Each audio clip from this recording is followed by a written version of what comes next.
Subuh kala di Kuala Nipah. 4 unit mobil Toyota Hiace bergerak perlahan meninggalkan kawasan area pabrik di dekat jembatan Tasik Putri menuju ke arah Kuala Nipah. Di depan dan di belakang kendaraan itu tampak berjejer mobil-mobil mini bus dan mobil mewah yang lainnya. Dari pergerakan mereka di pagi buta ini, tentu saja ada sesuatu yang sedang diangkut oleh mereka. Tidak jauh dari kawasan pabrik tersebut, terlihat 1 unit mobil Toyota Hartap terparkir di tempat yang agak terlindung. Di dalam mobil Hartap tadi, terlihat 4 orang lelaki. 1 di antara lelaki itu terlihat berusia sekitar di bawah 40 tahun. Sedangkan yang 3 lagi masih sangat muda. "Pak, Set. Tahan pergerakan kalian. Siap komandan."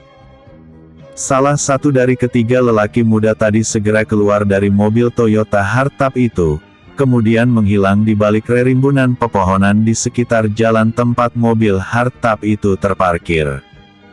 "Atur anak buah kalian. Jangan membuat pergerakan apapun. Jika mereka dibekuk di jalan, maka ketua mereka masih akan bebas berkeliaran. Kita akan bahu-membahu dengan orang-orang Dragon Empire untuk menyergap mereka di markas yang sedang mereka tuju saat ini." "Siap laksanakan, komandan." Seorang lagi dari 2 lelaki muda yang tersisa, keluar meninggalkan mobil tadi, lalu menghilang di arah yang lain. "Kumbang, masuk." Kumbang menunggu perintah. "Target jangan sampai lepas. Jaga pergerakan kalian dan jangan melakukan tindakan apapun tanpa perintah." "Kumbang siap laksanakan." "Macan masuk." "Macan siap menunggu perintah." "Bagaimana keadaan di Kuala Nipah?" "Keadaan di sini sedang ramai. Baru saja target tiba dengan menyeret seorang wanita." "Di kopi." Lelaki yang hanya tinggal berdua di dalam mobil itu berpikir sejenak. Dia memikirkan, kira-kira siapa wanita yang disebutkan oleh bawahannya tadi. Diseret. Apalagi rencana Honor Miller ini. Lelaki itu kini mengeluarkan ponselnya, lalu melakukan panggilan. "Halo Rio, sapa orang di seberang sana?" "Bang, apakah abang sudah berada di Kuala Nipah?" "Iya. Di mana kau saat ini?" tanya orang yang dipanggil dengan sebutan abang tadi.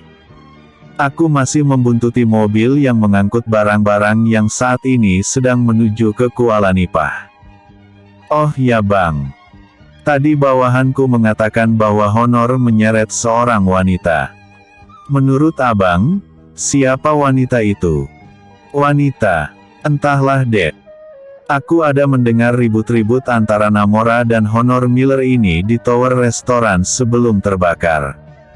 Apa jangan-jangan kemungkinan terbesar wanita itu adalah Tiara? Wah, gawat kalau Yo sampai tahu. Dek, kau jangan sampai memberitahu kepada Yo tentang gadis itu. Atau dia akan berada dalam bahaya." "Mengerti bang. Sekarang aku akan bergerak dulu. Sampai ketemu di Kuala Nipah." Begitu panggilan tadi berakhir, kini mobil Toyota Hartap tadi segera keluar dari persembunyiannya, kemudian bergerak melalui jalan yang dilewati oleh 4 unit mobil Toyota Hiace tadi. Berjarak 5 menit, kini entah dari mana datangnya, puluhan mobil melintasi jalan yang tadi dengan tujuan yang sama. Di dalam mobil tersebut, terlihat para lelaki berusia rata-rata di bawah 30 tahun berambut cepak. Mereka terlihat fokus memperhatikan 4 unit mobil yang sudah jauh meninggalkan mereka. Kuala Nipah. Di pinggiran pelabuhan Kuala Nipah, terlihat beberapa unit feri bersandar di pelabuhan. Salah satu dari sekian unit feri tadi terlihat berukuran lebih besar dan mewah. Di bagian geladak feri tersebut, terlihat beberapa lelaki berjaga-jaga. Tampang mereka terlihat sangat tegang, seperti menunggu sesuatu hal yang besar. Sementara itu, dari arah pantai berdatangan mobil-mobil mewah, lalu berhenti di depan pelabuhan tersebut. Dari dalam mobil yang paling depan, keluar seorang pemuda berpakaian jas coklat. Pemuda itu terlihat tegang. Sejenak dia memperhatikan di sekeliling, menjentikkan jarinya ke arah mobil di belakangnya. Tak lama, keluarlah seorang lelaki sambil menyeret seorang wanita yang masih muda. Terlihat jelas bahwa wanita itu adalah tawanan. Ini karena, selain wajahnya yang babak belur, rambut yang kusut, mulut gadis itu juga disumbat dengan kain. "Kemarikan gadis sialan itu," pinta pemuda itu. Lelaki yang baru keluar dari mobil tadi segera menyeret gadis itu, lalu menyerahkannya kepada pemuda itu. "Kau kemanakan ponselmu, hah?" tanya pemuda itu sambil menggeledah tubuh gadis itu. Tak lama, kini di tangannya tergenggam handphone milik gadis itu. "Aku akan segera menghubungi Yo kekasihmu itu. Kita lihat saja. Dia akan mati tepat di depan matamu. Masukkan dia ke dalam kapal," kata pemuda itu sambil mendorong tubuh gadis itu sehingga terjerembab di pantai berpasir tersebut. Beberapa warga di perkampungan Kuala Nipah hanya bisa mengintip dari balik dinding dan jendela rumah yang terbuka sedikit. Tidak ada yang berani keluar. Mereka tahu gadis cantik yang kini sudah tidak karuan bentuk itu adalah Tiara. Namun, jangankan untuk membantu. Untuk bersuara saja mereka seperti sangat ketakutan. "Oh Tuhan! Apa yang terjadi kepada putri Pak Madun? Set! Jangan keras-keras. Bagaimana jika mereka nanti mendengar? Aku hanya kasihan dengan anak Pak Madun itu. Bagaimanapun, mereka orang baik. Berdoalah semoga ada seseorang yang berani menolong," kata temannya pula sembari tertunduk lesu. "Kesalahan terbesar bagi kita adalah menerima mereka dengan baik di negeri kita, tanpa kita sadari bahwa mereka adalah penjajah sialan. Apa menurutmu, kali ini mereka akan meninggalkan kampung kita ini?" "Mana aku tahu. Tapi, semoga saja ada yang bisa mengusir mereka." Ketika orang-orang kampung Kuala Nipah sibuk dengan umpatan mereka ke keluarga Miller, tanpa mereka sadari dari segala arah kini ribuan orang telah mendekat dari segala arah. Baik itu dari arah hutan bakau di dekat pantai Kuala Nipah, dari arah kampung Indra Sakti juga terlihat ribuan orang dengan berbagai kendaraan juga telah berdatangan. Rombongan itu kini memarkir kendaraan mereka tepat di dekat tambak udang milik warga dan mulai mengatur posisi masing-masing. Di bagian belakang kapal yang bersandar di pelabuhan pula, entah dari mana datangnya, kini bermunculan kepala-kepala yang menggunakan alat pernapasan. Sejenak mereka memperhatikan di sekeliling, setelah itu kembali menyelam. Jika diperhatikan, kini beberapa unit feri yang bersandar di pelabuhan Kuala Nipah itu sudah terkepung. Semua dilakukan dengan sangat senyap sehingga tidak ada yang menyadari kehadiran mereka. "Rakit senjata kalian!" terdengar perintah dari seseorang yang mengenakan seragam loreng hitam. Wajah lelaki itu sangat kaku sekali.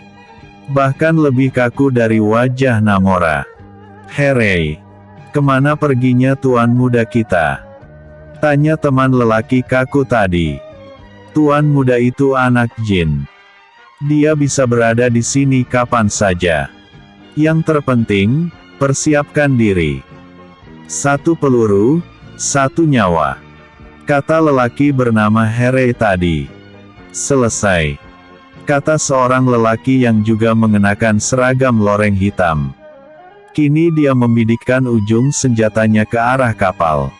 "Black Leo, kita pesta darah lagi," kata Herei tersenyum manis. "Hahaha. Sudah lama sekali kita tidak bertarung. Terakhir kali kita berkelahi tepatnya di Garden Hill. Sudah lama sekali. Benar. Aku pastikan akan mengorek jantung mereka satu persatu. Lelaki yang mengenakan jas biru itu adalah bagianku, kata Leo. Kau kenal orang itu? Tanya Harry. Kenal. Orang itu bernama Zaki. Hanya saja, aku tidak melihat yang mana seorang lagi. Biasanya dia selalu berdua dengan orang yang bernama Tiger Lee. Ketika dulu kita membantai anggota Fardi di Megatown, aku tidak sempat bentrok dengan orang bernama Tiger Lee itu. Jika bentrok, ku pastikan dia akan makan menggunakan selang. Kata Leo pula. Kau banyak tahu tentang keluarga Miller ini. Setidaknya, kau kenal yang mana-mana saja orang yang memiliki peran penting. Iya, aku jelas tahu. Yang buncit sedikit botak itu bernama Kim. Yang gembrot itu bernama Liam Guan, pemilik perusahaan Aglonema Company. Sedangkan yang tua itu bernama Cheng, kepala pelayan milik keluarga Miller. Dan yang berwajah sombong itu adalah anak haram Adolf Miller. Hanya saja, aku tidak sempat bertemu dengan Alban. Padahal aku sangat ingin melihat pemuda sombong itu mati di tangan Alban. Jawab Leo. Lihat di sana itu. Rombongan mereka telah tiba. Kata Black menunjuk ke arah ujung jalan. Pesta segera dimulai. Kata Harry sambil memokang senjata laras panjangnya. Bersambung. Episode sebelumnya. Multi-calling party. Episode berikutnya. Yo dalam ancaman. Yo dalam ancaman. Ratusan orang lelaki berbadan tegap bersenjata, berkeluaran dari dalam beberapa unit kapal yang bersandar di pelabuhan Kuala Nipah. Mereka kini beramai-ramai menyongsong kedatangan puluhan kendaraan roda 4 yang menggiring 4 unit mobil Toyota Hiace yang masih jauh berada di ujung jalan sana. Dari arah pinggiran pelabuhan pula, terlihat Honor sedang melakukan panggilan telepon. Sepertinya dia sedang memeras seseorang. Tak lama setelah Honor melakukan panggilan tadi, dari arah kampung Indra Sakti, meluncur laju mobil super sport Lykan Hypersport berwarna hitam, dan berhenti tepat di bawah sebatang pohon kelapa. Pohon kelapa itu terlihat cacat seperti pernah ditabrak oleh kendaraan. Dari dalam mobil, kini keluar seorang pemuda mengenakan pakaian longgar ala praktisi bela diri. Dengan wajah menegang, pemuda itu berteriak. Bermainlah secara jantan, Honor Miller yang terhormat. Aku telah berada di sini. Bentakan pemuda yang baru turun dari mobil super sport tadi menarik perhatian semua orang. Termasuk orang-orang yang sedang bersembunyi di beberapa posisi. Siapa pemuda itu? Dia adalah Yo William. Dia baru saja mendapat panggilan dari nomor Tiara. Tadinya dia mengira bahwa Tiara disekap di Manor Tasik Putri. Namun, setelah meninjau ke sana, dia tidak menemukan apapun di sana. Sebenarnya, Ben dan Alex sudah memberitahu kepadanya bahwa manor itu telah kosong. Namun, dia merasa belum puas sebelum memeriksanya sendiri. Barulah setelah dia melihat sendiri, dia kini percaya bahwa manor itu telah dikosongkan. Firasatnya mengatakan bahwa Tiara kemungkinan telah disekap oleh Honor di Kuala Nipah. Maka, dia pun segera tancap gas menuju perkampungan pinggir laut tersebut. Baru saja dia akan mencapai perbatasan antara Indra Sakti dan Kuala Nipah, dia pun mendapat panggilan yang setelah dia jawab, ternyata itu adalah panggilan ancaman dari Honor Miller yang mengatakan bahwa saat ini Tiara sedang berada bersamanya. Honor mengatakan bahwa Yo harus datang sendiri jika ingin Tiara selamat. Terpancing dengan ancaman Honor, Yo pun segera tancap gas dan seperti yang kita ketahui, bahwa kini Yo sudah tiba di Kuala Nipah dan sedang meneriaki Honor Miller agar bermain secara jantan. Teriakan pemuda yang berdiri tegak seperti batu karang itu segera menarik perhatian semua orang baik di pihak Honor, pihak Tigor, pihak Tiger Sham maupun pihak Dragon Empire yang sudah menempati posisi mereka masing-masing. Ketika itu, suasana baru terang-terang tanah. Tepat ketika Yo tiba, tidak sampai 5 menit kemudian, rombongan kendaraan yang membawa barang-barang dari pabrik jembatan Tasik Putri juga sampai di kawasan itu. Celaka. Ketua kita untuk apa berada sendirian di sana? Tanya Sugeng kepada Andra. Kau tahu Gor? Tanya Andra. Iya. Aku tahu apa permasalahannya. Andro. Kau tunggu di sini. Aku khawatir Namora akan ikut-ikutan. Bisa semakin runyam urusan. Kata Tigor yang langsung menghubungi Namora. Di mana kau saat ini Hasian? Tanya Tigor kepada anak lajangnya itu. Namora sudah berada di Kuala Nipah, ayah. Saat ini Namora bersama-sama dengan Paman Ameng dan Paman Monang bersembunyi di belakang rumah Onyang Tengku Mahmud. Jawab Namora. Apa kau melihat Yo? Tidak. Ada apa? Oh. Tidak apa-apa. Kau di situ saja. Jangan kemana-mana. Kata Tigor yang merasa bersyukur bahwa Namora tidak tahu bahwa Yo saat ini sedang berdiri sendirian di bawah pohon kelapa. Bagaimana Bang? Tanya Sugeng kepada Tigor. Namora tidak tahu bahwa Yo sudah berada di Kuala Nipah. Lalu, bagaimana ini? Keselamatan ketua bisa dalam bahaya. Kata Andra pula merasa khawatir. Aku tidak akan membiarkan Yo berada dalam bahaya. Ujar Tigor yang kini sudah mulai menanggalkan pakaian luarnya. Lalu, dia segera mengenakan topeng kepala kucing berwarna hitam legam. Segera hubungi Tuan Arslan atau Tuan Riko. Apapun alasannya, kita tidak boleh mempertaruhkan keselamatan ketua. Kata Tigor yang sudah berubah wujud menjadi Black Cat. Lalu, entah kapan tepatnya, tiba-tiba sosok Black Cat sudah menghilang. Black Cat muncul lagi. Sepertinya Kuala Nipah akan mandi darah. Gumam Andra. Aku harus menghubungi Tuan Arslan. Kata Sugeng pula. Sementara itu, di atas geladak kapal, Honor yang melihat kedatangan Yo, langsung menyerahkan tubuh Tiara kepada anak buahnya yang langsung menangkap sosok tubuh itu sambil mengacungkan pistol di kening gadis itu. Yo, akhirnya kita bertemu juga. Aku akui bahwa kau sangat cerdik, licik dan sangat licin sekali. Sebenarnya aku sangat berharap bahwa pertemuan kita bisa lebih baik. Misalnya di restoran kelas elit dan menikmati secangkir teh China termahal. Sungguh disayangkan kita berakhir seperti ini. Padahal kita adalah anak-anak muda yang memiliki bakat. Apakah kau tidak merasa bahwa semua ini terlalu sia-sia? Kata Honor setelah dia tiba di depan Yo William.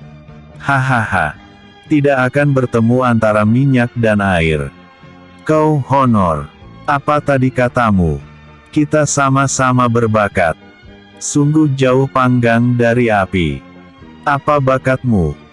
Ingin menyingkirkan aku dengan cara keji seperti ini.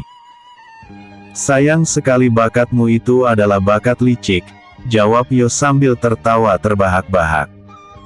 Hahaha. Iya, aku memang licik. Hari ini, aku akan mengakhiri riwayatmu, Yo. Dengan begitu, satu bibit unggul dari keluarga William akan patah. Kau lihat di sana itu. Itu adalah kekasihmu bukan? Jika kau ingin dia mati, maka melawanlah. Tapi, jika kau sayang kepadanya, maka kau harus menukar nyawamu dengan nyawanya. Kata Honor sambil berpaling sebentar ke arah kapal. Tak lama setelah itu, dia segera merogoh ke arah sakunya, lalu mengeluarkan sebotol cairan berwarna merah jambu, kemudian menenggak tandas isi dari dalam botol tersebut. Bukan hanya sebotol saja, melainkan 3 botol sekaligus. Setelah selesai menenggak cairan sejenis eliksir tadi, mendadak tubuh Honor seperti tersengat listrik. Tubuh itu kelojotan sejenak, lalu mendesis-desis, kemudian tatapannya kini berubah buas ke arah Yo. Yo tahu jenis apa itu yang diminum oleh Honor. Dia bahkan bisa membuat cairan eliksir seperti itu. Bahkan 3 kali lebih kuat dari yang diminum oleh Honor tadi. Ramuan setan. Sedikit lagi kau tambah dosisnya, seluruh pembuluh darahmu akan pecah. Kata Yo tersenyum mengejek. Diam kau bangsat. Terima saja seperti apa aku akan menyiksamu. Kata Honor yang langsung mengirimkan tendangan yang tepat mengenai bagian pinggang Yo. Buk, kata Yo yang sedikit sempoyongan menerima tendangan keras tadi. Kubunuh kau bangsat. Kau ikut andil dalam kematian ayahku. Kau harus membayarnya dengan nyawa busukmu itu. Buk, huk. Yo terbungkuk setelah menerima pukulan di bagian perutnya oleh Honor. Hanya segini saja, Honor? Tanya Yo terlihat menyepelekan. Plak. Aku pastikan akan membunuhmu. Kata Honor. Kau tidak akan mampu. Lepaskan tiara jika kau ingin melihat seperti apa kakekmu ini mengamuk. Aku akan mengajarimu cara berkelahi dengan benar. Kata Yo mengejek. Dia hanya membiarkan saja Honor memukulinya dengan membabi melek. Kini di kawasan itu telah ramai menonton pertunjukan Honor menghajar Yo. Dan kesemuanya adalah anggota Honor Miller. Bersambung. Kuburan massal di Kuala Nipah. Kak, ada apa dengan Yo? Mengapa dia tiba-tiba muncul, lalu mau-mau saja dipukuli tanpa perlawanan seperti itu? 2 orang lelaki tampak sedang memperhatikan ke arah perkelahian tak seimbang di antara kedua pemuda di dekat pantai. Keriting. Sebentar, Rico. Aku harus menjawab panggilan ini terlebih dahulu. Kata lelaki yang dipanggil dengan sebutan Kak tadi. Halo, Tuan Arslan. Ini saya Sugeng, bawahan Tigor. Oh, iya. Saya ingat. Jawab lelaki yang ternyata Arslan itu. Tuan Arslan. Bang Tigor berpesan bahwa kita tidak boleh mengambil resiko terhadap keselamatan ketua. Segeralah bertindak walau apapun yang terjadi. Ada apa sebenarnya? Mengapa Yo seperti berada di bawah tekanan? Begini ceritanya, Tuan. Kata Sugeng yang langsung menceritakan tentang teman wanita Yo bernama Tiara yang saat ini berada dalam tawanan Honor Miller. Karena itulah Yo memilih mengalah dan tidak memberikan perlawanan. Masuk akal juga kata Tuan Tigor ini. Kita memang tidak boleh mengambil resiko. Bagaimanapun, keselamatan tuan muda kami adalah prioritas utama, jawab Arslan pula. Mana mungkin cara berpikirnya sama dengan Yo. Yo memang mengkhawatirkan keselamatan Tiara. Tapi jika terjadi apa-apa dengannya, maka semua orang akan menanggung akibatnya. Berpikir sampai di situ, Arslan segera mengambil tindakan. Hei, lakukan serangan sekarang. Katanya kepada seorang lelaki kaku berbadan tegap yang tampak sedang tiarap. Hei, Black dan Leo hanya mengacungkan jempolnya saja. Lalu, cekrek, dor. Sebutir timah panas melesat laju meninggalkan moncong senjata sniper dan tepat menghantam kening seorang lelaki sedikit botak. Biur. Korban pertama kini jatuh mengawali pembantaian yang sebentar lagi akan terjadi. Tampak air laut di pelabuhan itu berubah menjadi merah, lalu terbawa oleh ombak. Kim. Jerit Zaki melihat tubuh lelaki itu mengambang di air laut. Kejadian itu bukan hanya mengejutkan orang-orang dari keluarga Miller saja. Io dan Honor yang sedang baku hantam pun menjadi kaget. Hal ini membuat Honor segera melarikan diri ke arah kapal, sebelum menendang perut Io. Hal yang sama juga terjadi kepada orang-orang yang berada di mobil yang sedang mengangkut barang-barang dari pabrik yang berada di dekat jembatan Tasik Putri. Begitu mendengar suara tembakan tadi, mereka yang berjumlah lebih dari 100 orang segera bertiarap di dekat mobil masing-masing dengan setiap orang memegang pistol. Baku tembak pun kini terjadi di pagi buta itu, dengan beberapa unit kapal di pelabuhan itu, serta deretan mobil-mobil yang baru tiba tadi menjadi pusat sasaran. Kehancuran bekas terjangan peluru jelas kelihatan di sana-sini. Bahkan, banyak kaca baik itu kaca mobil, maupun kaca di bagian depan kapal menjadi hancur berantakan. "Hentikan serangan!" teriak Harry kepada anak buahnya. Baginya, percuma saja melakukan serangan jika semua musuh bersembunyi di bagian kapal. Suara tembakan sesekali masih terdengar dari arah kapal. Namun, tidak sekalipun dibalas oleh orang-orang baik itu dari Dragon Empire, maupun dari anggota tentara bayaran Tiger Sham.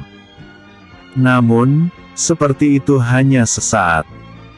Karena, dari dalam air, tepatnya di bagian belakang kapal, bermunculan kepala-kepala orang yang menggunakan alat pernapasan. Setelah melepaskan tabung oksigen, mereka berubah seperti cicak yang sedang merayap di dinding kapal tersebut lalu melompat masuk ke bagian buritan kapal. Jumlah mereka tidaklah ramai. Paling hanya sekitar 2 atau 30 orang saja. Namun jangan dikira dari jumlah. Karena, mereka ini adalah tentara bayaran khusus bintang 3 yang sangat terlatih. Level mereka hanya satu tingkat di bawah level Harry, Black dan Leo. Sepertinya, suasana yang masih sedikit gelap itu semakin mempermudah pergerakan mereka. Karena, tidak satupun yang menyadari kehadiran mereka. Suasana yang tadinya sempat kacau balau itu seketika menjadi hening. Hening yang bagaikan bom waktu yang kapan saja bisa meledak. Benar saja. Suasana hening itu kini berubah menjadi hingar-bingar ketika orang-orang yang telah menaiki kapal dari dalam air tadi mulai menyiramkan peluru mereka ke arah bagian dalam kapal. Jerit dan pekik pun kini mulai terdengar dari mereka yang meregang nyawa tertembus peluru. Tidak sampai di situ, kini, terlihat puluhan kapal pesiar berukuran sedang melesat laju dari arah tengah laut, dan setelah mendekat, dari salah satu kapal itu meluncur sebuah roket yang memang sengaja ditembakkan ke bagian kapal yang paling pinggir. Boom! Duar! Tampak air laut bergelombang akibat goncangan kapal yang ditabrak oleh roket tadi. Bukan hanya satu roket saja, melainkan ada 3 yang ditembakkan ke arah kapal tadi membuat kapal itu kini oleng lalu karam. Dari berbagai arah, kini bermunculan orang-orang dari Dragon Empire dan Tiger Sham dalam jumlah yang tidak terhitung. Oh Tuhanku! Kekuatan seperti apa ini? Tanya seorang lelaki parubaya yang menyaksikan kejadian itu dari kejauhan. Di sampingnya, berdiri seorang pemuda yang masih belum berusia 25 tahun. Orang itu adalah Tiger Lee dan Alban. Aku sudah memberi peringatan kepadamu, Paman. Beruntung kau segera meninggalkan Honor. Jika tidak, kau pasti tidak akan selamat. Kata Alban tersenyum kecut. Sementara itu, pertempuran tetap berlanjut di mana kekuatan Honor Miller kini bagaikan sebutir gula yang dikerubungi oleh ribuan semut. Kemanapun mereka lari, di situ ada musuh. Kini, sebagian dari mereka ada yang telah menyerah. Karena, Percuma saja memberikan perlawanan, andai yang mereka dapat tetap kekalahan. Kita bertemu lagi, Zaki. Kemana anak sombong itu bersembunyi? Tanya seorang lelaki berbadan tegap penuh otot. Kau, bukankah kau adalah Leo? Tanya Zaki heran. Iya, aku adalah Leo, jawab lelaki itu. Kau, berarti selama ini kau telah menipu kami. Hahaha, aku tidak menipu siapapun. Tuanmu merekrutku tanpa bertanya ini dan itu. Dia terlalu bernafsu ingin menghancurkan keluarga William. Padahal keluarga William itu adalah majikan kami. Aku adalah tentara bayaran dari organisasi Tiger Sham. Sekarang, aku ingin menjajal mulut besarmu itu. Persiapkan dirimu. Bajingan kau Leo. Hiat. Wus. Eits. Kata Leo menghindari terkaman dari Zaki. Buk. Begitu terkamannya tidak menemukan sasaran, Zaki pun memutar badan dengan niat untuk melakukan hal yang sama. Namun, Leo sudah terlebih dahulu mengirimkan tendangan yang tepat mengenai ulu hatinya. Hook. Seketika itu juga Zaki muntah darah akibat tendangan dari sepatu yang di bagian ujungnya terdapat ladam besi. Hanya segini, Zaki. Mulut besarmu tidak sepadan dengan tenagamu. Kau terima ini. Prak. Ngek. Arf. Tendangan yang dikirimkan oleh Leo, bersarang dengan telak di bawah dagu Zaki. Tendangan keras itu seketika membuat rahangnya patah. Sejenak Zaki kelojotan di pasir pantai Kuala Nipah itu. Aku memberimu kematian yang cepat agar kau tidak mengalami penderitaan. Kata Leo yang langsung menghentakkan kakinya di atas kepala Zaki, membuat kepala itu terbenam di pasir pantai. Sejenak tubuh Zaki berkelojotan, lalu diam tak bergerak-gerak lagi. Kini, mayat terlihat bergeletakan di mana-mana. Bau anyir darah dan aroma asap misiu memenuhi udara pagi di pinggir pantai tersebut. Kini, baik itu dari arah pelabuhan, maupun dari bagian mobil pengangkut barang, tidak ada satupun yang masih hidup. Kalaupun ada, kemungkinan terbesarnya tidak akan selamat karena beratnya cedera tembak yang mereka derita. Yo, yang saat ini tidak kebagian sasaran mulai mengedarkan pandangannya ke berbagai arah untuk mencari keberadaan Honor Miller yang menyandra Tiara. Cari Honor. Periksa di setiap kapal. Perintah Yo kepada orang-orangnya. Kau mencariku, Yo. Aku di sini. Terdengar satu suara dari arah kapal. Lalu, setelah itu, seorang pemuda naik ke bagian geladak kapal, sambil menyeret seorang wanita. Tampak sepucuk pistol menempel pada leher gadis itu. Lepaskan gadis itu, Honor. Kita bisa bertarung secara ksatria. Geram betul hati Yo melihat kepengecutan Honor ini. Hahaha. Kau menginginkan gadis ini. Aku ingin berbisnis denganmu. Mau atau tidak, maka kau harus mau. Jika tidak, sekali aku menarik pelatuk, Dor. Mati kekasihmu ini. Teriak Honor mengancam. Jangan dengarkan manusia gila ini, Yo. Biarkan aku mati. Walaupun aku mati, kau juga tidak akan selamat, Honor bajingan. Jerit Tiara. Diamlah kau gadis asteris. Aku tidak sedang bicara kepadamu. Bentak Honor. Lalu dia melanjutkan. Bagaimana dengan tawaranku Yo? Katakan apa maumu? Seru Yo. Dia harus menerima persyaratan dari Honor agar Tiara bisa selamat. Bagus. Aku ingin menukar gadismu ini dengan jaminan. Kau harus memerintahkan kepada orang-orangmu untuk membiarkan aku pergi. Sebagai imbalannya, aku melepaskan Tiara. Bagaimana? Tanya Honor membuat tawaran. Apakah kata-katamu bisa dipercaya? Tanya Yo. Wih, pertanyaan sampah. Seharusnya aku yang bertanya seperti itu. Jika kau setuju, aku akan melepaskan gadismu ini. Bagaimana? Baiklah. Aku setuju.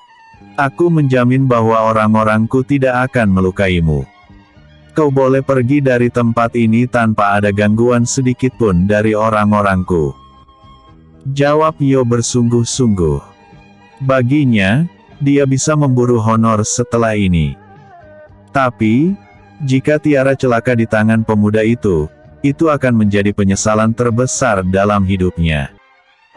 Apakah kata-katamu itu bisa dipegang? Tanya Honor pula. Dengarkan wahai orang-orang Dragon Empire. Tidak ada yang boleh mengusik Honor. Biarkan dia pergi meninggalkan Kuala Nipah ini. Siap ketua. Suara mereka bergema memenuhi angkasa di pagi hari itu. Hahaha. Aku pegang kata-katamu.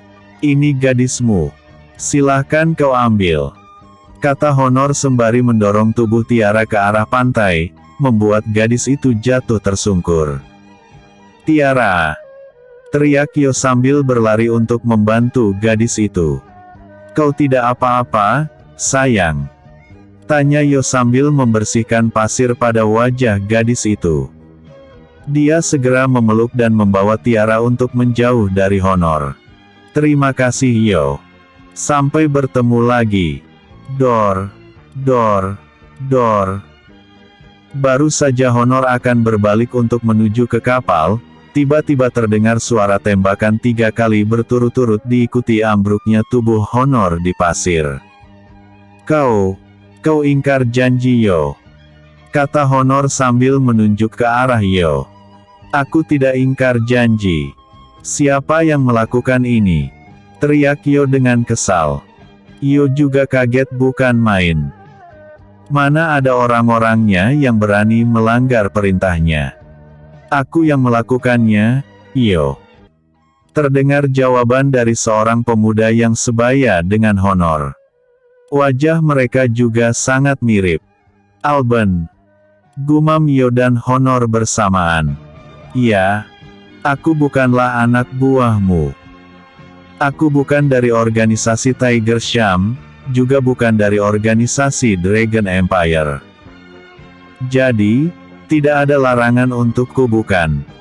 Tanya Alban dengan senyum penuh arti. Honor. Itu di luar kesepakatan kita. Kata Yo yang langsung membawa Tiara menjauh. Ampuni aku, Alban. Ratap Honor. Darah kini mulai mengalir dari kedua betisnya yang tertembak. Ampun katamu. Bagaimana ketika kau membunuh ayahku? Kau bahkan tidak memberikan pengampunan. Paman Lee, tolong aku. Aku adalah kepala keluarga Miller. Mengapa kau mengkhianatiku? Tiger Lee menggigit bibirnya, lelaki itu lalu membuang wajahnya. Terlihat 2 garis air mengalir dari kedua matanya. Maafkan aku, Paman. Hutang emas bayar emas. Hutang darah balas darah. Hutang nyawa, maka nyawa pula tebusannya. Kata Alban sambil mengacungkan pistol ke arah kepala Honor. Alban. Dor. Belum sempat Honor menyelesaikan kata-katanya, Alban sudah terlebih dahulu menarik pelatuk pada pistolnya. Tampak bekas berlubang di kening Honor yang tergeletak tanpa nyawa di pantai itu dengan mata melotot.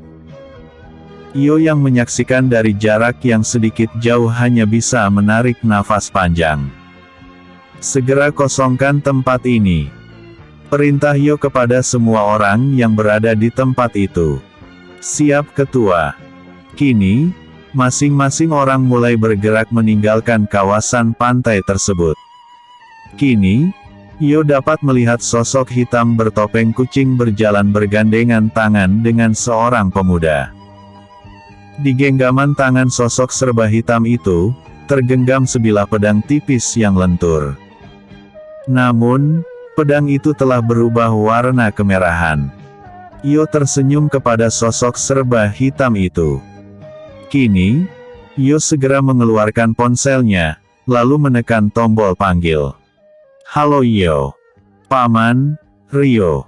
Semuanya sudah beres. Paman silahkan datang, dan ini akan menjadi prestasi terbesar dalam karir Paman. Kata Yo sambil tersenyum. Aku sudah berada di sekitar sini. Kalian segeralah menyingkir. Kata Rio pula. Siap Komandan. Kata Yo sambil tertawa. Ayo sayang. Kau pasti sangat lelah. Mari aku antar pulang. Ajak Yo kepada Tiara. Gendong. Kata gadis itu dengan manja. Tumben manja. Kata Yo sambil mencubit hidung gadis itu. Tak lama, Yo pun pergi meninggalkan kawasan pantai tersebut sambil menggendong Tiara di bagian belakang tubuhnya. Seketika kenangan-kenangan manis kebersamaan mereka dulu terlintas dalam pikiran masing-masing. Kau sayang kepadaku Yo? Tanya Tiara. Tentu saja aku sayang. Jika tidak, mana mungkin aku sudi menjadi bulan-bulanan honor? Jawab Yo pula. Walaupun aku telah banyak melakukan kesalahan kepadamu. Tanya gadis itu lagi. Coba katakan kepadaku, siapa orang yang tidak pernah berbuat kesalahan? Tanya Yo sambil membetulkan posisi Tiara pada punggungnya. Hehehe. Tiara hanya bisa tertawa saja. Gadis itu lalu menyandarkan kepalanya di pundak Yo. Kau harus segera istirahat. Lusa, keluarga besarku akan tiba di kota Kemuning. Ibuku sepertinya sangat merindukanmu. Kita akan menemuinya lusa di kota Kemuning. Kata Yo menceritakan perihal rencana kedatangan orang tuanya ke kota Kemuning. Jemput aku ya. Aku akan menunggumu. Pasti sayang. Kita akan bersama-sama menemui orang tuaku. Tanpa terasa, kini mereka telah tiba di depan rumah Pak Madun.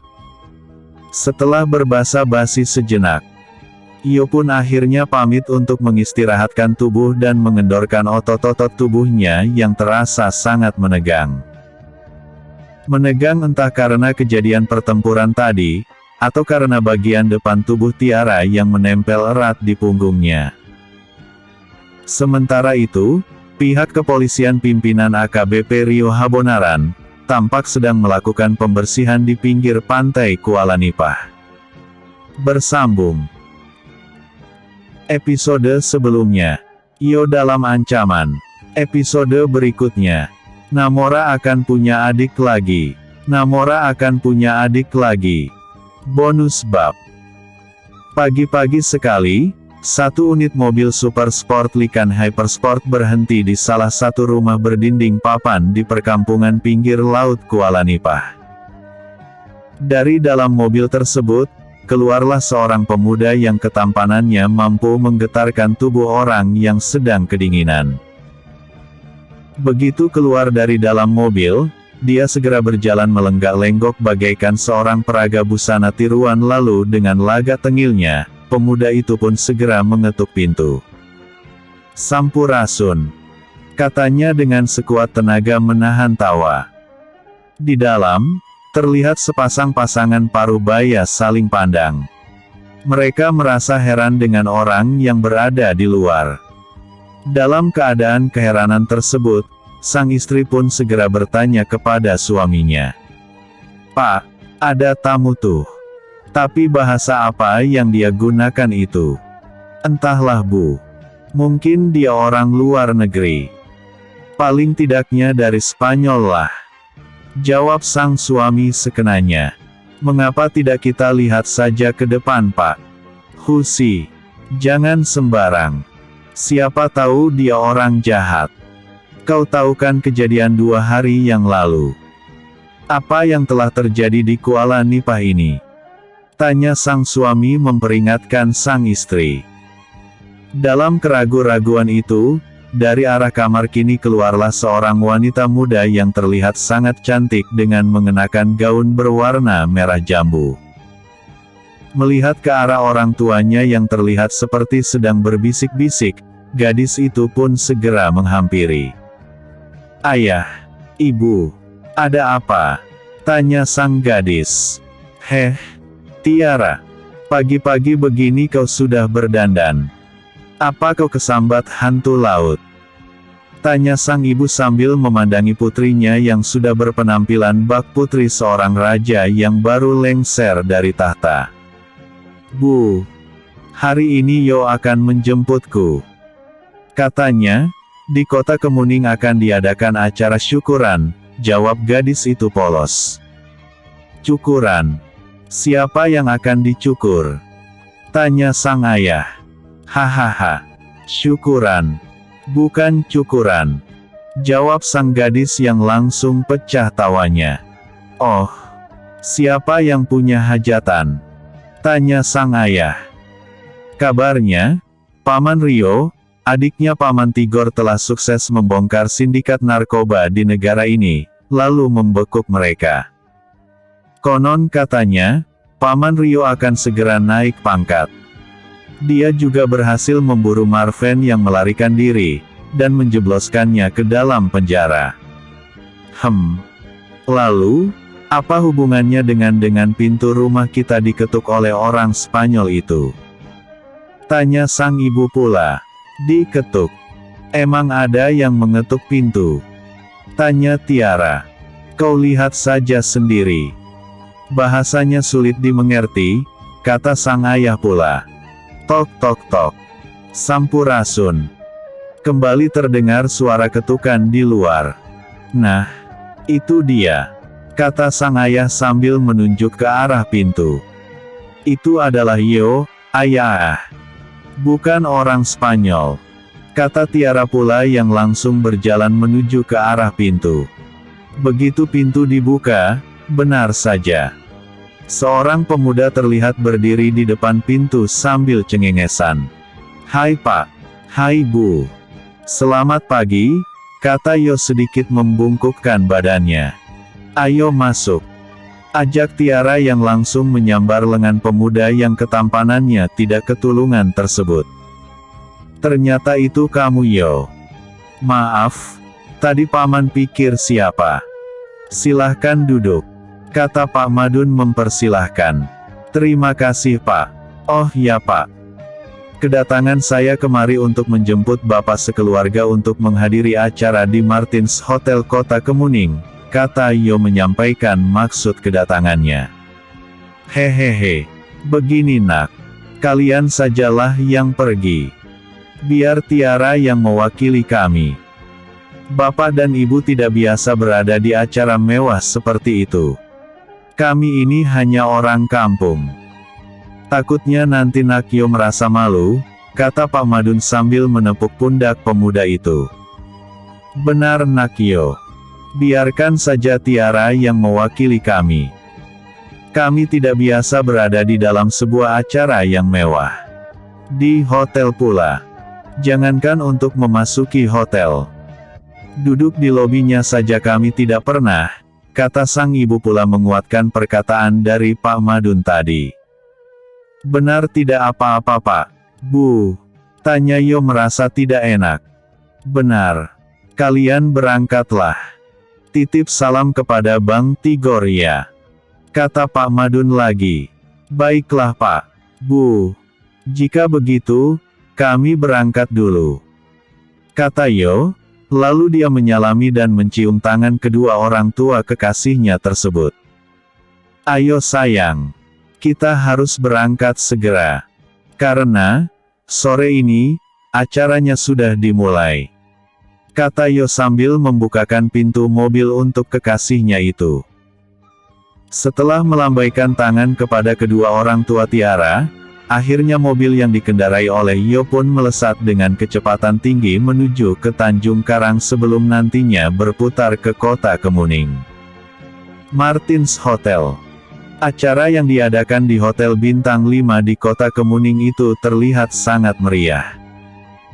Terlebih lagi, saat 3 unit helikopter mendarat di bagian rooftop hotel. Dari helikopter yang mendarat itu, keluarlah seorang lelaki parubaya mengenakan blazer putih yang masih menyisakan ketampanannya, dengan didampingi oleh wanita parubaya yang terlihat sangat anggun. Begitu sepasang pasangan parubaya itu menginjakkan kakinya di lantai rooftop hotel itu, kini kesemua orang yang berada di tempat itu serentak menundukkan kepala mereka sembari berucap, "Selamat datang Tuan Besar." Lelaki yang baru saja turun dari helikopter tadi segera mengangkat tangannya, dan mempersilahkan semuanya untuk kembali menegakkan tubuh mereka. "Terima kasih Tuan Besar.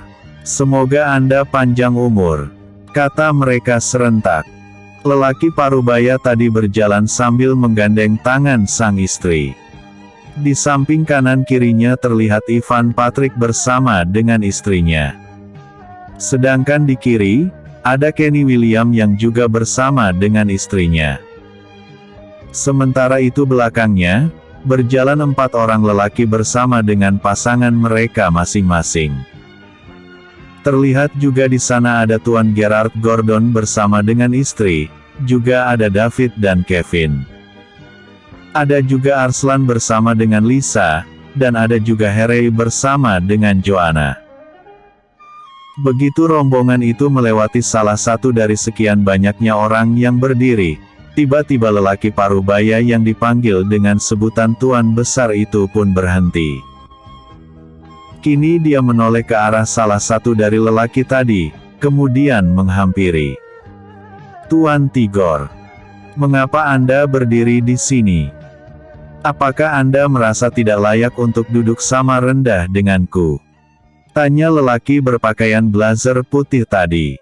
"Oh, maafkan saya Tuan Besar Jerry William. Bagi saya sama saja. Saya adalah bawahan Anda.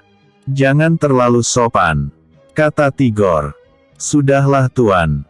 Jangan berdiri di situ. Mari masuk ke dalam rombongan ini," ajak lelaki yang mengenakan blazer putih tadi. Ternyata dia adalah Jerry William, ayah dari Yo William. Tigor terlihat salah tingkah. Tapi, dia akhirnya melangkah juga ke barisan rombongan itu sambil menggandeng tangan Mirna. Kini, rombongan itu telah tiba di tempat pusat acara. Di mana di sana terlihat sangat mewah sekali dengan meja-meja yang dibuat dan dirancang menggunakan giok hijau. Kursi-kursi yang berkilau laksana emas. Ruangan itu tampak dirancang sedemikian rupa, sehingga, lantainya pun terbuat dari kaca tebal, dengan air mengalir berada di bawahnya. Semua orang takjub melihat ruangan itu. Mereka merasa seperti berjalan mengambang di atas air. Mereka semakin takjub ketika sesekali terlihat ikan-ikan berenang tepat di bawah kaki mereka. "Wah wah wah," kata mereka berdecak kagum. "Tuan Tigor, selera seni Anda cukup tinggi," puji Jerry William kepada Tigor. "Saya tidak akan berbohong, Tuan Besar. Ini semua bukan saya yang merancang. Melainkan, semua ini adalah pekerjaan dari istri saya," kata Tigor sambil tersenyum manis menatap ke arah istrinya. Clara, sang istri tercinta dari Jerry William dan ibu oleh Yo William pun sampai berdecak kagum. Dia lalu mendekat ke arah Mirna sambil berbisik. "Wajahmu terlihat lain. Kau pasti tidak sedang sendirian," bisik nyonya besar itu ke telinga Tiara. Tapi, jelas Jerry dan Tigor dapat mendengar bisikan Clara tadi. "Apa maksudmu istriku?" tanya Jerry lembut. Nyonya Tigor memiliki selera yang tinggi. Mungkin itu adalah bawaan dari benih yang dia kandung. Semoga saja anak itu perempuan, kata Clara yang langsung membuat heboh seisi ruangan. "Sayang, kau..." Mirna tersenyum melihat ke arah suaminya. "Aku tidak akan merahasiakannya lagi. Ini adalah kejutan untuk suamiku. Bahwa, saat ini aku sedang hamil 3 bulan," jawab Mirna. Apa? Hahaha. Seharusnya kita jadi kakek dan nenek. Ini.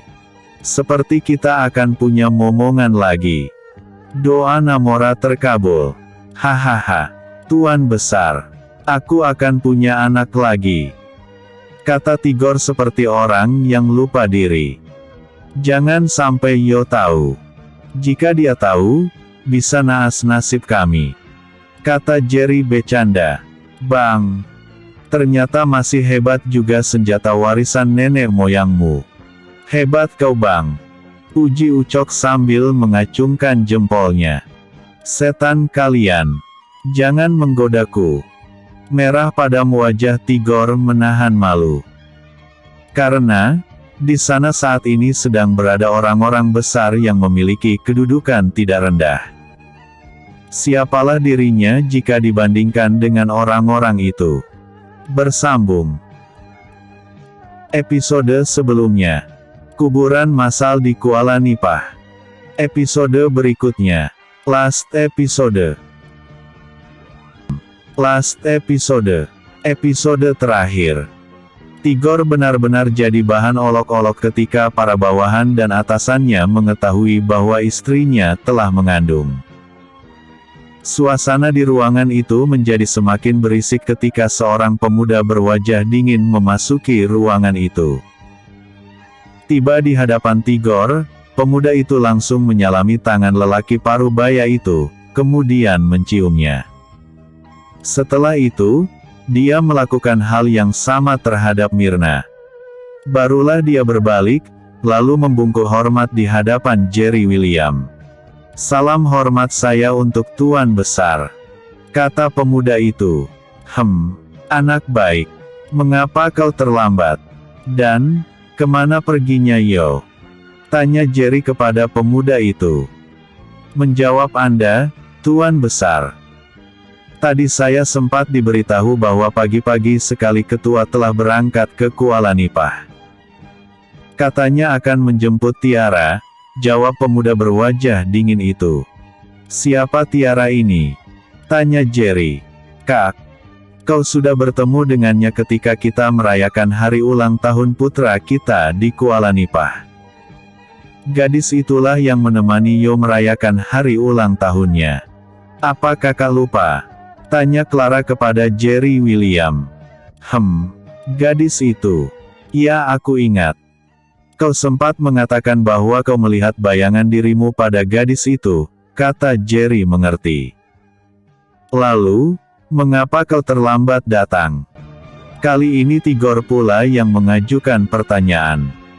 Mendadak wajah pemuda itu menegang. Sepertinya, dia baru saja mendapat tekanan. Bukan tekanan dari pertanyaan Tigor tadi. Melainkan ada yang lain yang membuat pemuda berwajah dingin itu tertekan. Dan pertanyaan mengapa wajah pemuda itu tertekan akhirnya terjawab ketika dari kerumunan orang-orang, menyeruak seorang gadis centil yang sangat imut, setengah berlari ke arah Ivan Patrick. Ayah, kata gadis itu dengan lagak manjanya. Terjawab sudah mengapa kau datang terlambat, kata Tigor membuat jakun pemuda itu turun naik. Putri kesayangannya ayah. Dengan siapa kau datang kemari? Lalu, kemana Thalia? Tanya Ivan Patrick lembut kepada putrinya itu. Ayah. Aku kemari bersama Namora. Itu dia. Jawab Senita Patrick sambil menunjuk seorang pemuda yang sedang tertunduk. Lalu, kemana Thalia? Tanya Ivan sekali lagi. Thalia di sini paman. Terdengar suara jawaban dari arah ujung lorong. Kini, tampak seorang gadis berjalan bergandengan tangan dengan seorang pemuda berusia sekitar 35 tahun. Alban. Gumam Jerry ketika melihat siapa yang sedang berjalan dengan putri sahabatnya dari keluarga Gordon itu. Dalam hatinya dia merasa lega ketika melihat gadis itu bersama dengan pemuda lain. Dengan begini, gadis itu akan berhenti mengejar putranya yang terkenal dengan sikap tidak suka dijodohkan itu. Ayah. kata Thalia pula ketika dirinya dan Alban tiba di hadapan lelaki yang sebaya dengan Jerry, Ivan dan Tigor. Kau telah tiba, kata Gerard Gordon membelai rambut putrinya. Ayah, perkenalkan, ini adalah Alban Miller, kepala keluarga Miller yang baru, kata Thalia sambil menyikut rusuk pemuda itu. Sejenak Alban gelagapan. Namun dia segera menguasai keadaan lalu menyalami lelaki parubaya yang ternyata adalah ayah dari Thalia. Selamat sore Tuan Gordon. Nama saya Alban Miller. Sahabat putri Anda, kata Alban malu-malu sambil mengulurkan tangannya. Semua sudah lengkap. Lalu, kemana perginya anak jin Iprit itu? Tanya Ivan Patrick pula. Hahaha. Biarkan saja dia. Anak itu memang sesukanya. Jawab Jerry William tertawa lucu. Sambil menunggu ketua tiba, bagaimana jika kita merayakan kehamilan kakak Myrna? Celetuk Ucok yang membuat pemuda berwajah dingin tadi terkejut. Kau kaget Namora. Kau akan menjadi abang sebentar lagi. Kata Ameng pula. Untuk pertama kalinya dalam hidup Namora tersenyum manis, lalu tertawa sangat antusias. Dia segera menghampiri ibunya, lalu segera bertanya. Bu, benar Namora akan punya adik? Tanya pemuda itu. Hilang sudah kesan dingin dan kaku pada wajahnya. Sebagai jawaban, Myrna hanya mengangguk saja. Hal ini tentu membuat Namora sangat bahagia. Aku akan jadi abang. Hahaha. Namora tertawa lepas. Tanpa sadar dia merangkul pundak Senita membuat gadis itu kaget bukan main. Ivan berpura-pura batuk membuat Namora segera menarik kembali tangannya. Selesaikan dulu kuliah kalian. Setelah itu, baru pikirkan masa depan. Aku akan menitipkan keselamatan Senita Patrick kepadamu. Jika putriku terluka baik fisik maupun batin, aku akan mencari dirimu dan akan memberi hukuman. Tegas Ivan. Bagaimana menurutmu, Tuan Tigor? Tanya Ivan pula. Sebagai lelaki, aku terlalu menyukai tantangan. Apalagi itu untuk seseorang yang sangat berarti bagi hidupku. Jika kau telah memilih Senita sebagai tambatan hatimu, maka perjuangkan. Jika kau gagal melindunginya, tidak sempat Tuan Ivan yang memberikan hukuman, aku akan terlebih dahulu mematahkan lehermu. Kata Tigor pula dengan tegas. Namora, kau harus merahasiakan kepada Yo bahwa kau akan memiliki seorang adik. Jika dia sampai tahu, maka habislah riwayat kami. Kata Jerry pula. Dia sangat mencemaskan andai Yo juga akan sama seperti Namora. Menuntutnya untuk mencetak adik baru. Namun, kekhawatiran Jerry William benar-benar terjadi. Karena, dari ujung sana, terdengar suara seorang pemuda menggema membuat jantungnya nyaris copot. Siapa bilang aku tidak tahu? Aku sudah mendengar semuanya. Seru satu suara di ujung sana. Kini, semua mata tertuju ke arah sepasang pemuda-pemudi yang sedang duduk berdesak-desakan di atas sebuah troli sambil didorong oleh 4 orang gadis cantik. Mati kita, kata Jerry berbisik ke telinga Clara. Ngeeng, ngeeng, ngeeng, kreit. Pelan-pelan R1. Jika troli ini terbalik, aku bisa malu. Kata pemuda itu. Dia sibuk memegangi besi pada troli itu. Kelakuannya ini persis seperti anak monyet yang terlepas dari kurungan. Pegang. Pegang kuat-kuat. Aku akan turun. Kata pemuda itu lagi. Lalu, dengan ringan dia melompat turun dari troli itu. Kemudian, dengan lagak bak pangeran, dia sedikit menekuk lututnya, lalu mengangkat tangannya untuk menyambut gadis yang bersama dengannya di dalam troli tadi. Nyonya Yo William. Silahkan Anda turun. Katanya membuat gadis itu nyaris tersedak menahan tawa. Gadis itu segera menyambut uluran tangan pemuda tengil itu, lalu segera turun dari troli tersebut. Jaga troliku ini dengan baik. Jika lecet, potong gaji. Katanya seenaknya saja kepada salah satu penjaga di ruangan itu. Kini, sambil menggandeng tangan gadis tadi, dia pun segera berjalan ke arah Jerry William dan Clara. Selamat sore Tuan Besar Jerry William. Maafkan jika saya, Yo William telah terlambat tiba tepat waktu. Akan tetapi, saya tegaskan bahwa saya tidak suka kekalahan. Di sini saya sampaikan bahwa saya juga ingin punya adik baru. Setelah pemuda itu selesai bicara, tiba-tiba seisi ruangan itu penuh dengan suara gelak tawa, membuat Jerry William dan Clara tersenyum kecut. Kau ini ya. Aku pastikan akan menjewer telingamu itu 3 hari 3 malam. Kata Jerry sambil mengulurkan tangannya. Ampun, ayah. Yo berjanji tidak akan nakal lagi. Namun, tuntutan tetap tuntutan. Katanya sambil berlari dan bersembunyi di punggung gadis yang bersama dengannya tadi. Tiara, apa selama ini kau tidak tertekan dengan anak jin ini? Tanya Clara kepada gadis tempat Yo bersembunyi tadi. Tiara hanya tersenyum malu dan melirik ke belakang. Lindungi aku, Tiara. Jika tidak, kupingku akan dijewer. Kata Yo semakin merapatkan tubuhnya ke punggung gadis itu. Kak Yo, kalian jangan membuatku iri. Teriak Xenia menggoda. Diam kau. Bentak Ivan membuat gadis centil itu mengatupkan bibirnya. Hahaha. Kapok kalian kan? Ejek Yo.